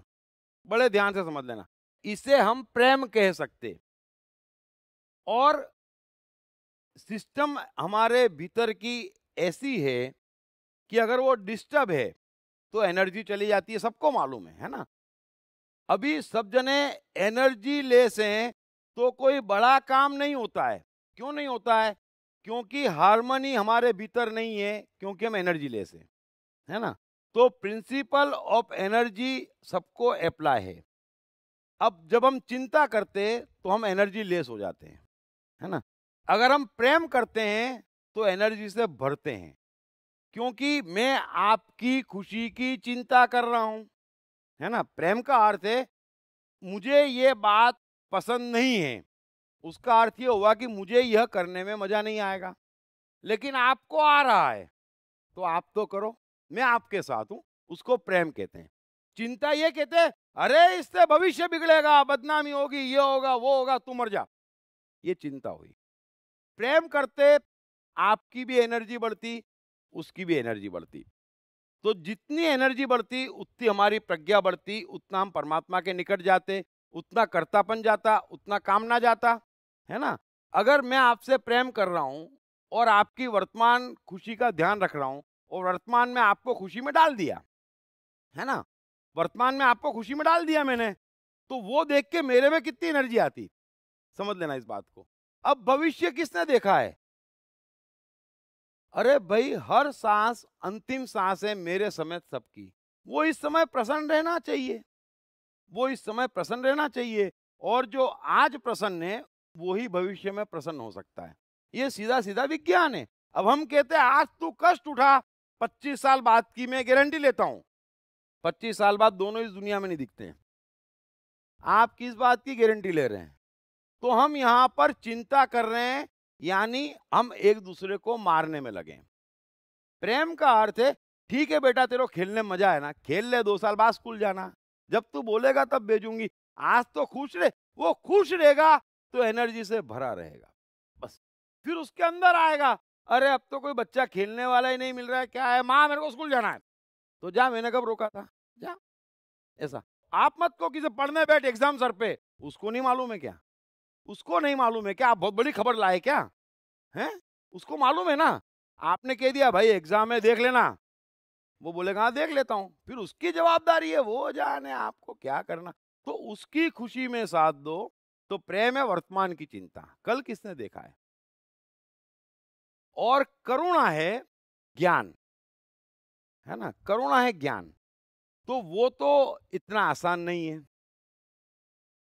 सो मैं करुणा करता, मुझे देखना पड़ता कि ये इसका वर्तमान मन है, अगर इसको ये करने दूंगा तो आज ये खुश है, लेकिन इसकी खुशी बेहोशी वाली है, क्योंकि वास्तव में इसकी सिस्टम में ये करने से खुशी नहीं आएगी, क्योंकि इसके साथ जो पैकेज आएगा वो दुख पहुंचाएगा। समझ गए, है ना, उसके साथ जो पैकेज आएगा वो दुख पहुंचाएगा। मुझे दिख जाता, फिर मुझे सिलेक्ट करना पड़ता कि उसमें कितना दुख है और आज कितना कष्ट है, तो ज्यादा खुशी काहे में मिले। अभी अर्जुन वही कर रहा है, तो कृष्ण उस पर करुणा कर रहे हैं। अर्जुन सोच रहा है कि मैं भाग जाऊंगा तो सब ठीक हो जाएगा, कृष्ण कह रहे हैं कि अगर ठीक होने वाला होता तेरा तो मुझे क्या एतराज था, है ना, लेकिन उससे तेरा और बिगड़ जाएगा। ये बात वहीं से शुरू हो रही है ना, कि भाई ये तेरे लिए योग्य नहीं है, ये तेरे लिए योग्य नहीं है, तू जो कर रहा है वो तेरे हित में नहीं है ना, तो तू अभी मेरी बात सुन, अच्छी नहीं लग रही है, थोड़ा कष्ट पा रहा है, लेकिन मुझे मालूम है। तो ये कौन कर सकता करुणा? जिसे ज्ञान है, जिसे दिख रहा है। अभी नहीं दिख रहा है, दिख रहा होता तो हम अपना उद्धार कर चुके होते। तो अपना उद्धार कर चुके होते, जो अपने पे करुणा कर चुके होते वो अपने आप दूसरे पे करुणा करते। तो करुणा का अर्थ है आपका हित, मैं कहीं नहीं। प्रेम का अर्थ है आपकी खुशी, मैं कहीं नहीं। और चिंता का अर्थ है मेरी चिंता, मैं परेशान, तू खुश क्यों, बस उसी को हम प्रेम समझते, वो प्रेम नहीं है। So clear? Okay. Hello sir, sir यहाँ पे। हाँ, कहाँ पर सर? इधर। अरे वाह, सामने से ही। अभी यहाँ 2-3 श्लोक में मन और शरीर को जीतने की बात की गई। दूसरा, आत्मा में जो कर्म आता है वो प्रेजेंट मोमेंट में और आने वाले भविष्य में स्व और सर्व दोनों के लिए लाभकारी हो, ऐसा काम आता है। और बहुत कम आता है, बहुत उंगलियों में गिन सकते हैं उतने ही कर्म आते हैं। पर मन में जो कर्म आता है, नहीं 24/7 वो कर्म आते हैं। हाँ 24/7 वही रहता है, वो बदलता नहीं है। 24/7 स्व सर्व के कर्म आते हैं और वो बदलते नहीं। स्व सर्व एक है। अभी आपको लाइट खोजनी है, 27 दिन लेबोरेटरी में बंद हो गए आप, सर्व के लिए शक्ति आई, आपने मस्ती में बल्ब खोज लिया, उस समय आपने चिंता नहीं करी, आप 2 घंटे सोए, 1 घंटे सोए, है ना। अभी मैं बोल रहा हूँ 4-4 घंटे बोलता हूँ, मैं चिंता नहीं कर रहा, लेकिन इसका अर्थ ये नहीं है ना, कि लगातार बोलने से कुछ दूसरी जगह भी तो चाहिए ना। तो जब ऐसे लोग अपने स्व की सेवा करते हैं तो वो भी सर्व की सेवा है, कि भाई बल्ब खोज लिया, 27 दिन हो गए, अब अपनी सेवा करो थोड़े दिन, महीने 2 महीने, ताकि फ्रेश हो जाए, फिर अगला स्व। तो स्व और सर्व एक है ना। तो 24/7 है, हम अपने को उस ऊंचाई पे पहुंचाए कि हमारी सेवा जगत की सेवा हो जाए। ये स्व सर्व का गणित है। समझ में आया कि नहीं आया? हाँ, ये समझ में आ गया। बाकी मन बार बार जो काम करता है वो इस मोमेंट में कंफर्ट और मजे के हिसाब से करता है, और वो बार बार चेंज होता है। तो वो मन, वेगवान मन को कैसे कंट्रोल में जीता कैसे जाए? वो जो मन जीता वही है, जो कह रहा है वो करो, को जीते, जो कह रहा है वो करो। क्या दिक्कत है? मैंने कहा तो था, कल भी कहा था, बरोबर है। आपने बोला शाम का प्रोग्राम चलोगे मेरे साथ, मैंने बोल दिया हाँ चलूंगा। आप शाम को आए, दिन में अपनी फोन पे बात हुई, क्या करेंगे, चाइनीज खाने चलेंगे। आप शाम को आए या शाम को फोन लगाया, क्या प्रोग्राम है, मेरे को नहीं मिलना है। तो मन वेरिएशन है, तो बदल जाओ। फिर आधे घंटे बाद ऐसा लगा नहीं अब दूसरा कोई प्रोग्राम नहीं, इसी के साथ जाने में मजा आता, फिर आपको फोन लगा लूंगा, अरे चलना है क्या। तो मन के साथ जाने में इसलिए भलाई है कि मन आपके बुद्धि अहंकार के ओढ़े सारे अज्ञान को तोड़ने में एक्सपर्ट है। क्योंकि मन के साथ जाते ही आपका अज्ञान टूटता चला जाएगा ऑटोमेटिक, बाहरी प्रेशर ही नहीं रहेगा। अज्ञान क्या है? बाहरी प्रेशर है। अरे मैंने कहा था, मैं कैसे पलटू, मैंने कहा था ये करा, कुछ नहीं। तो मन परमात्मा के निकट है, विकृत है इस समय, क्योंकि हमने बिगाड़ दिया है बुद्धि अहंकार के कारण। और मन माफी कर भी नहीं सकते, क्योंकि बुद्धि अहंकार मजबूत कर लिए। वो रोकेंगे, क्या बात कर रहा है, आपको चिंता पकड़ेगी ही, आपसे होगा ही नहीं दिल खोल के, जब तक बाहरी प्रेशर है। लेकिन मन परमात्मा के निकट है, मन परमात्मा के निकट है, और मन किसी बंधन में नहीं है। आप लाख के लें कि मैं समाज में मानता हूं, धर्म में मानता हूं, परिवार में मानता हूं, मन मानता है? मन नहीं मानता है। तो मन बंधन फ्री है, परमात्मा के निकट है, वो ज्ञान के अति निकट है।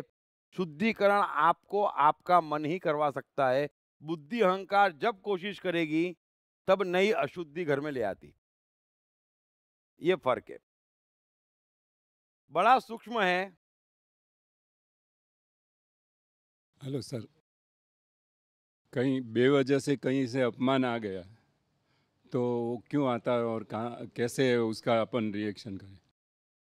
बेवजह से अपमान ज्यादा ही आता है ना? तो ये सामने वाले का अज्ञान है, सामने वाले का फ्रस्ट्रेशन है, हमें क्या लेना देना। लेकिन अपने को क्या तकेदारी रखनी चाहिए? हाँ, अपन क्या तकेदारी रखे? देखो कुछ ना कुछ तो हो ही जाता है श्लोक अंदर। में जब कृष्ण कहेंगे तो मैं आपको तकेदारी भी बता दूंगा कि मनुष्य को ये सब क्यों आता है जो आना नहीं चाहिए। हाँ। हमारे ही सिस्टम में फॉल्ट हम ही पैदा कर रहे हैं और सब आ रहा है। आना नहीं चाहिए, आता नहीं है, हम ही पैदा कर रहे हैं। तो आपको आगे के श्लोक में जब आएगा कल परसों तब समझाऊंगा मैं।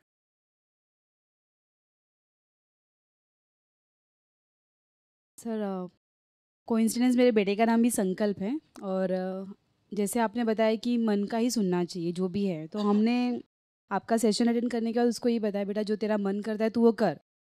वो बोला ठीक है मम्मी, मैं जब मेरा पढ़ने का मन करेगा मैं पढ़ूंगा, ये वो करके। अब ऐसा हो गया ना, अगर उसको हम अभी कुछ काम बोले ना, बेटा ये कर क्या, मम्मी मुझे नहीं करना है, तुमने तो बोला था मेरा मन जो करता है तभी मेरे को वो तभी करना है। मतलब अभी हमको ऐसा लगा कि उसको ये हमने बताया तो अभी कुछ भी करने को तैयार नहीं होता, बस मेरा मन कर रहा है मैं अभी नहीं करूँ तो मेरे को नहीं करना। तो उस सिचुएशन में अभी हम लोग उसको कैसे हैंडल करें? मतलब देखो, दो तीन चीजें। आप उससे काम कह रहे हैं तो उसकी खुशी के लिए तो नहीं कह रहे हैं, अपना मतलब निकालने के लिए कह रहे हैं। हाँ, ऑब्वियसली घर में है तो अब उसको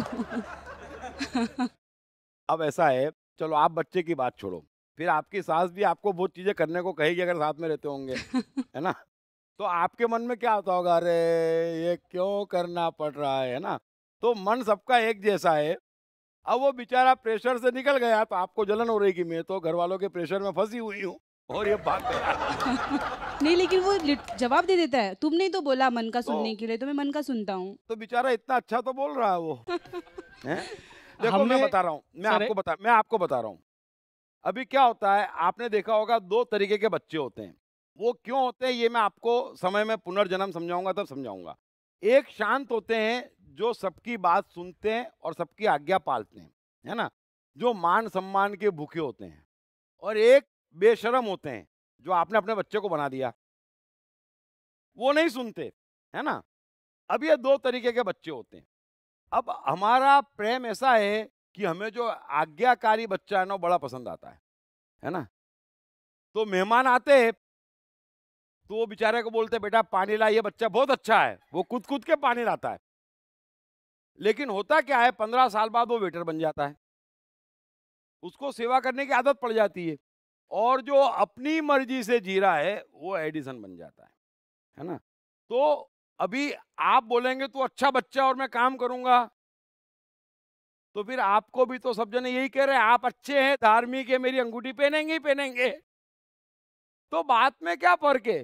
तो मन छुड़वा रहा है संसार के बंधनों से, बाहरी प्रेशरों से, लेकिन क्योंकि वो उसके हित में है, हमारे हित में नहीं है, तो हमको पसंद नहीं आता है। यही हमारा प्रेम है सर। लेकिन कमाल पे कमाल तो ये हो रहा है कि वो तो ठीक है, मेरा लड़का 9 साल का है, छोटी बच्ची मेरी 3.5-4 साल की है, वो भी माँ को अपनी जवाब देती, क्या मम्मी तुम तो अपना मनमाना कर लेते हो, हमें नहीं करने देते हो।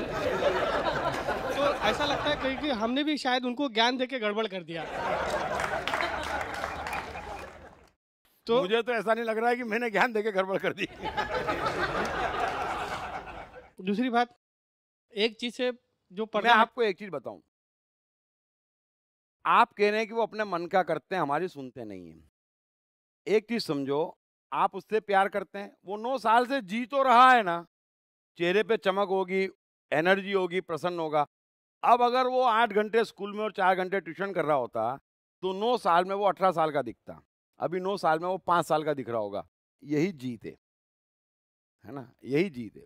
और दूसरी सबसे बड़ी बात तो ये खुलासा हुआ, पहले तो इंस्कॉन के जो कुछ लोगों के टच में था तो वहाँ पे ये वहम था कि मन को वश करना मतलब इंद्रियों को वश में करना, ये मत करो वो मत करो। तो मैं बहुत सी कोशिश करता था मतलब इस तरह से करने की, लेकिन आज समझ में आया कि मन को वश करना मतलब बाहरी चीज़ों को अपने पर प्रभाव न पड़ने दे, ये पूरा खुलासा हुआ। और दूसरी बात थी, उन्होंने वो लोग गीता बेचते थे तो बोलते कि कम से कम गीता भी घर में रही तो बोले काफ़ी अच्छा रहता, वातावरण मतलब पॉजिटिव रहता। तो सर एक गलती कर लिया मैंने कि 2005 में, जनवरी 2005 में मैंने गीता को ही जो है पत्नी बना के अपने घर में लाके रख दिया। अभी तक बवाल मचा हुआ है। और आज यहाँ भगवत गीता सुनाने के लिए उसको भी साथ में ला रहा हूँ। अब इसमें भी मजा ये है कि जिस दिन हमारा विवाद हो जाता है तो यहाँ पे दीप टॉक सुनने ही नहीं आना उसको। हाँ, लेकिन वहाँ पे इंटरनेट पर लाइव पे सुन लेती है। तो यहाँ पे और बड़ी गलती की बच्चों को सुना दिया तो आज बच्चे हमारे सर पे हमको सुनाते कि, और वो भी आपके स्टाइल में, पापा बड़े अच्छे समझ लेना, जो होना चाहिए वो होना चाहिए। आज आपको घूमने लेके जाना पड़ेगा, मुझे ये दिलाना पड़ेगा, यहाँ पे कोई ABCD नहीं चलेगी।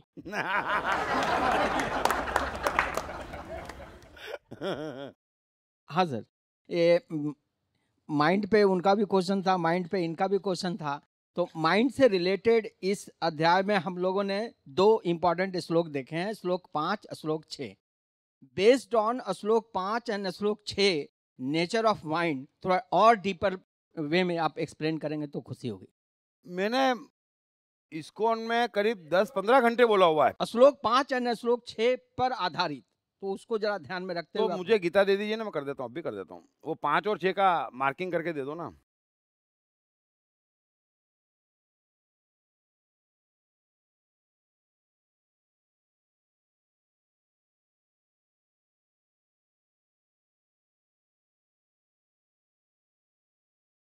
अच्छा, अपने द्वारा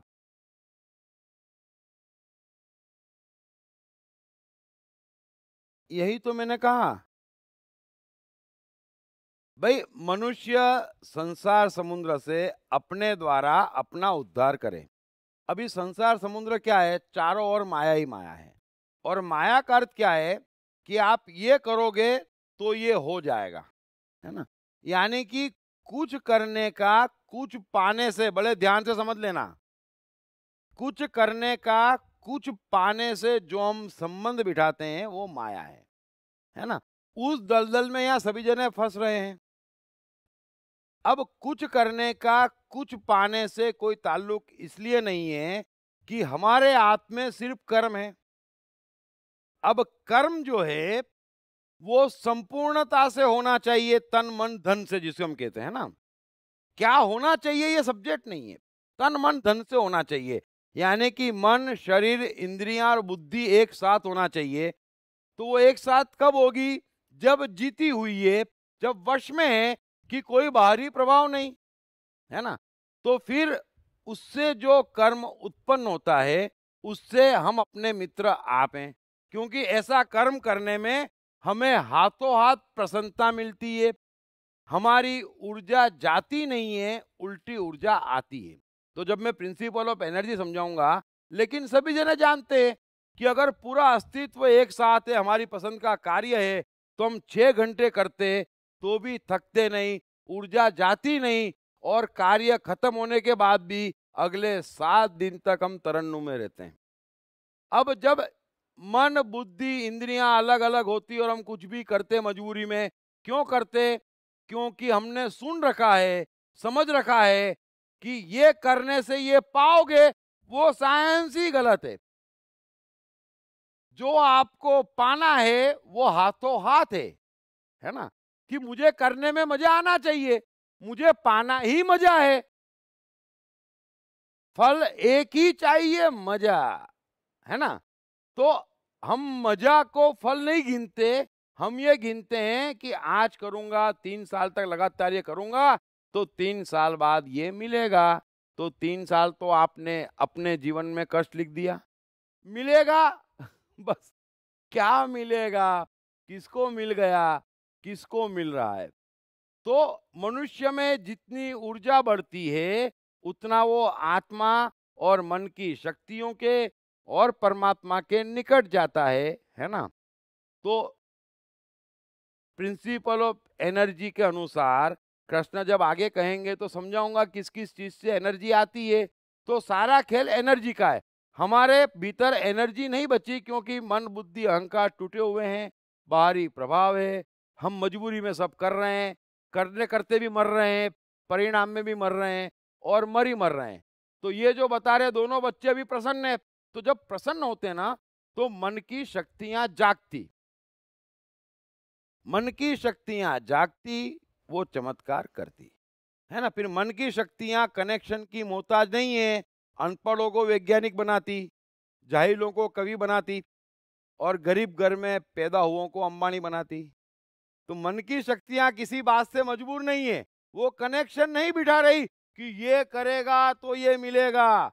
मन की शक्तियां तो एक ही बात करती है, जो चाहेगा वो मिलेगा, है ना। तो जो चाहेगा वो मिले क्या, उसके लिए हमें सिर्फ वो कर्म करना चाहिए जो कर्म करने में आनंद है, फल का अस्तित्व नहीं है। और कर्म करने में आनंद है तो कर्तापन नहीं है, कर्म करने में आनंद है तो फल नहीं है, कर्म करने में आनंद है तो बाहरी प्रभाव नहीं है, कर्म करने में आनंद है तो कामना नहीं है। वो कर्म परमात्मा का है। और कर्म करने में आनंद कब आएगा, जब मन बुद्धि अहंकार शरीर सब एक होके वो काम करेंगे तो, है ना। अभी मैं काम कर रहा हूँ लेकिन बुद्धि राजी नहीं है, तो फिर काम में मजा नहीं आएगा। तो ये पूरा विज्ञान मैंने आपको समझाया, ये जो 2 श्लोकों का सार है वो अलग तरीके से। Now clear? हरे कृष्णा, हरे कृष्णा। हाँ बोलिए बोलिए। हरे कृष्णा। हाँ हाँ सर, आज आप मान अपमान संकल्प इसके बारे में बोला, बहुत अच्छा लगा। और दूसरी, आज मुझे आप गौतम बुद्ध जी का एक बात बताया, वो अपना तपस्या चर्या सब करके घर वापस आने के बाद उसकी पत्नी पूछा तुम्हें वहाँ क्या मिला, उन्होंने कहा वहाँ जो मिला यही मिलता, लेकिन ये मुझे मालूम ही नहीं था। इसी तरह हम लोगों को लोग बताया ही नहीं आज तक। इसीलिए मैं ये सेंटेंस सुन के 30-35 साल पुराने यादों में मैं जाके ये प्रवचन हम लोग यहाँ वहाँ सुनता था ना, ये लोग सारे लोगों को कुछ हंसाने के चक्कर में, और खास करके महिलाओं को ऐसी आप जो बताया अभी गौतम बुद्ध का, ऐसी स्ट्रांग पॉइंट बता देता था ना सर, करोड़ों लोगों का उद्धार हो जाता था। उनकी दुकानें बंद हो जाती ना। नहीं, फिर भी अभी आपके बारे में भी एक आज मुझे आलोचना ये आ गया सर, आप मान अपमान से बहुत ऊपर है, आपको नमस्कार करना ही पड़ेगा।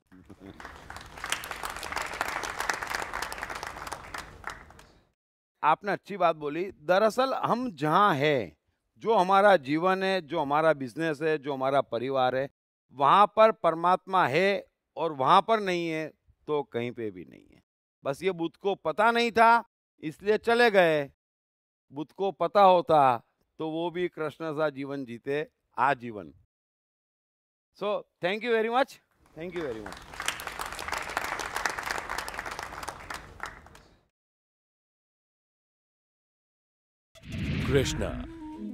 कृष्ण का बचपन कैसा गुजरा, कृष्ण राधा का प्यार क्या था, कृष्ण ने कितने विवाह किए, कृष्ण की चाइल्ड साइकोलॉजी क्या थी, कृष्ण ने ग्वाले से द्वारकाधीश तक का सफर कैसे तय किया, ये यादव स्थली क्या है, इन तमाम सवालों के जवाब जानिए। दीप त्रिवेदी द्वारा लिखित किताब मैं कृष्ण हूँ। ये किताब कृष्ण के संपूर्ण जीवन पर रिसर्च करने के बाद दीप त्रिवेदी द्वारा कुछ इस साइकोलॉजिकल अंदाज में सिलसिलेवार रूप से लिखी गई है कि जिसे पढ़ते पढ़ते आपका जीवन भी बदलता चला जाएगा। मैं कृष्ण हूँ। ये किताब अंग्रेजी, हिंदी, मराठी तथा गुजराती में एक साथ atmanestore.com साथ ही सभी प्रमुख ई-कॉमर्स साइट्स पर भी उपलब्ध है। दीप त्रिवेदी की मनुष्य के जीवन और उसकी साइकोलॉजी पर एक गहरी पकड़ है। मनुष्य जीवन के विभिन्न पहलुओं पर सर्वाधिक चर्चा करने का रिकॉर्ड भी उन्हीं के नाम पर है। मनुष्य जीवन का ऐसा कोई पहलू नहीं जिस पर उन्होंने खुलकर चर्चा ना की हो, जैसे कि path of life, personality, complex, guilt, love, expectation, partiality, acceptance, fear, hypocrisy, creativity, wealth, who is God, concentration, confusion, power of transformation, joy and success, mind and brain, day sleep, natural intelligence, change your future, ego, non-violence, freedom, तथा दीप talks ताओ ते चिंग के अंतर्गत दीप त्रिवेदी द्वारा मशहूर Chinese philosopher लाओ त्से के महान सूत्रों पर चर्चा, परिचय, समय, मन, सफलता, संकट, धर्म, राजनीति और दीप टॉक्स भगवद गीता के अंतर्गत जीवन की किसी भी समस्या से निपटने के लिए दीप त्रिवेदी द्वारा भगवद गीता के संपूर्ण 18 अध्याय पर चर्चा। आप ये तमाम डीवीडीज और सीडीज सुनकर अपना और अपने परिवार का जीवन बदल सकते हैं। ये तमाम डीवीडीज और सीडीज आत्मन ई स्टोर तथा अन्य सभी ई कॉमर्स साइट्स पर उपलब्ध हैं। हर बच्चे में सफल और महान बनने की संभावना छिपी होती है। सवाल बच्चे द्वारा अपनी प्रतिभा को निखारने का तथा सही परवरिश पाने का ही होता है। दीप त्रिवेदी द्वारा लिखित रोचक ग्राफिक बुक्स पढ़िए। The story of Thomas Edison, अनपढ़ एडिसन के महान वैज्ञानिक बनने की दास्तान।